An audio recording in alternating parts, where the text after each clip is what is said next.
actually the director of this particular institute of statistical, social, and economic research between 2003 and 2010.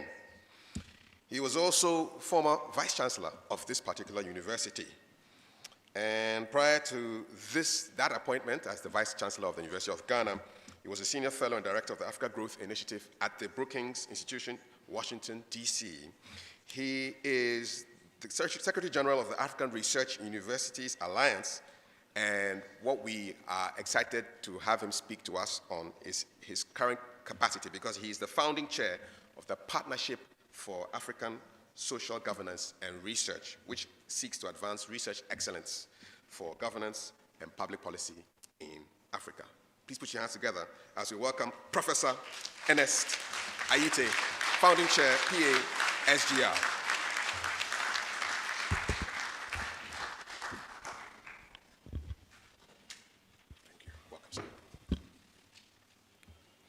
Good morning, ladies and gentlemen. Mr. Chairman, Honorable Minister of State, Provost of the College of Humanities, Director of Visa, Director of Higher Education at PASGR, our distinguished guests here. Let me thank Beatrice and her team for inviting me to speak on this occasion where we launched the Western Hub training in Ghana. I'm very excited for this opportunity for a number of reasons. The first being that it allows me to talk about PASGR in a way that I haven't had the opportunity to do so in Ghana.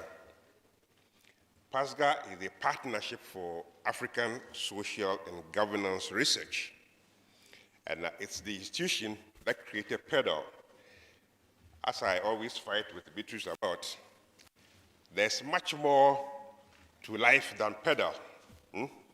PEDAL is important, and I'll be talking about that shortly. But behind PEDAL is PASGR, and I'm the chair of PASGR, or I was the chair until a few months ago. I stepped down in last April.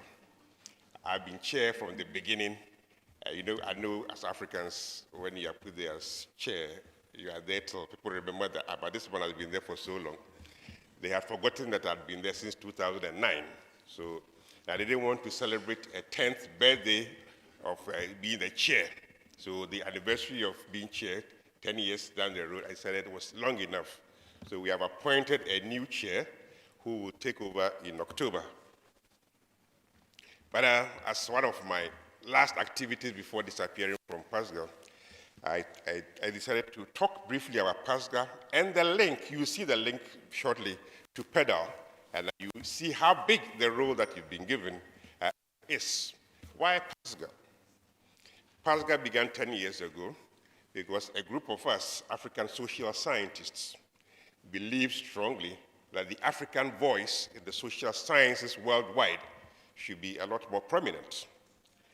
We had seen how economics as a discipline had been transformed in the region over a 30-year period, or well, at that time over a 25-year period, through the African Economic Research Consortium, a consortium that brought African researchers from the East, from the West, from the South, from the North together to do research sponsored by the World Bank and other entities. And we've seen how the discipline of economics has changed in the region, the role that economists play in policy making. Today, there's hardly any central bank governor in the region who hasn't had any affiliation to AERC. So why don't you do the same thing for the social sciences? We're thinking about sociology, we're thinking about political science, geography, history, all the things that make for social science. How do we create a voice in policy making for African social scientists? How do we make African sociologists important to policy debates in our countries? How do we make African geographers, African migration experts very important to the way we decide in our engagement on the Sustainable Development Goals? How do we make African political scientists critical to the way we think about globalization around the world? These were the things that brought us to Nairobi to reflect on how to do that. That's why we created PASGR, the Partnership for African Social and Governance Research. The idea being that when you're a professor of sociology at Ibadan, your research will be such that African governments would want to use it in discussions globally. That if you were a professor of migration at Dar es Salaam or Nairobi, that your contribution to global debates on migration would be important enough to be considered by the UN. That's the dream that we took with us to Nairobi. And we're extremely lucky that DFID agreed to support us. So a number of us met and we formed PASGR.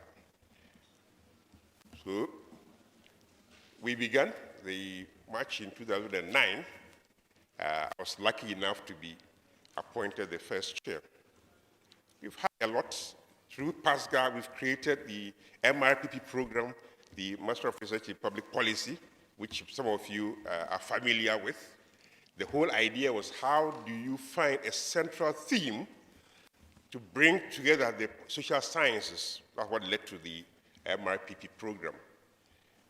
I'm happy that out of that, we are moving further and further and are considering doing the doctoral programs in policy, public policy. And hopefully, out of that, we'll be able to strengthen PhD programs in all the social sciences in our universities, so long as we are interested. I take it from your presence here that you are interested in social science graduate studies in your university being enhanced. You are interested in doing a lot more research than has been the case in the past. And you are interested in your research being published by the best outlets in the world. Indeed, PASGR does not believe that we should only local champions, but we should be also global champions. That's why we are supporting the development of African journals to global standards, not simply using African standards. There are many of us, African social scientists, who always will argue, when we bring down the standards so that we Africans, no, I don't subscribe to that view. I believe it's possible for us to raise the bar and support Africans to do globalized research, work that is globally competitive. And in so doing, bring along our students. So PEDAL is the arm that we've created or developed with support from Sphere, funded by DFID, to help us do that. If we are going to train good researchers, they must train them properly. The approaches to pedagogy must change because the world has changed. If you take the world of higher education around globally, the biggest thing that has changed in the last 2 decades has been the use of technology. So higher education has changed. What a student needs from the professor is not new knowledge. You're not going to give him or her that new knowledge. You can give information, but that information is available everywhere on the internet. So today, a student probably has more information about a theme being discussed than the professor does. So the role of the professor in the lecture room is different from what it used to be 10 years ago, 20 years ago. That has changed. Technology has changed the relationship between the student and the professor. So how do we prepare the professor for this new engagement, this new student who is more inquiring, this new student who is thinking about how to join Mr. Akpelo? How do we prepare this new student for that new world? How do you prepare a new student in Africa who is thinking of finishing and going to Stanford for graduate school? How do you prepare that new student from Lagos or from Ibadan for a new world in which he's going to be competing with students from Singapore, Hong Kong, Australia, and so on? It's a completely different thing. And the thing that makes a big difference is how technology is used. So I'm happy that PEDAL makes it possible for us as Africans to begin to think about these issues. PASGR is very, very much embedded in the use of new technology. PASGR believes that strongly. PASGR would like to see African universities invest considerably in technology, not simply do the investment, but have it applied in both teaching and research. Today, it is possible to use big data to organize the graduate work in our universities. It's possible for our students to write very good theses, whether in the sciences or in the arts, social sciences, relying on data collected elsewhere, provided through open sources. That's making the way in which we write very different from it was 10 years ago. Today, as a result of new technologies, we can't afford to remain silent on how the data is used.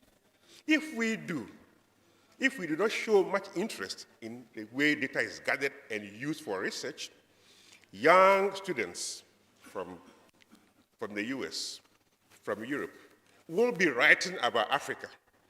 The material that will be used by African governments for policy making in Africa will be provided by young 25-year-olds from Stanford and from MIT, from Cambridge.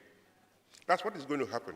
So it's our responsibility as African scholars to engage with the changes taking place around us. PASGR is there to support. Before I sit down, let me talk briefly about Arua. That's the new job I have. I'm not talking about it because I have a job there. I'm talking about it because it's relevant to what you are doing. And after all, Arua is a part of the PEDAL family. Arua is the alliance, the African Research Alliance. It brings together 16 of the best African universities. What it seeks to do is basically along the same lines as PASGR.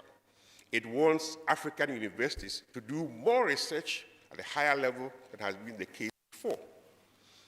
PEDAL is working through PASGR.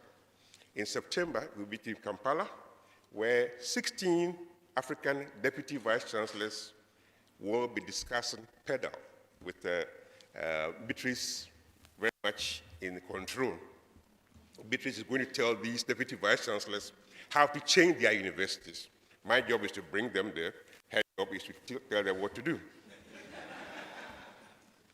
Hopefully, when these African pro-vice-chancellors, deputy go back to their universities, they will be able to begin the process of internalizing these training programs. So the program that you're having today here in Accra for the sub-region will become a part of the program being done by several, at least 16 African universities internally, using their own resources. That is the way we are going to change the face of pedagogy in African universities. Hopefully, these 16 will then also affect others. So through a snowball effect, every African university will come to realize that the way students are taught around the world has changed, and Africa must not be left behind in that change. Thank you very much.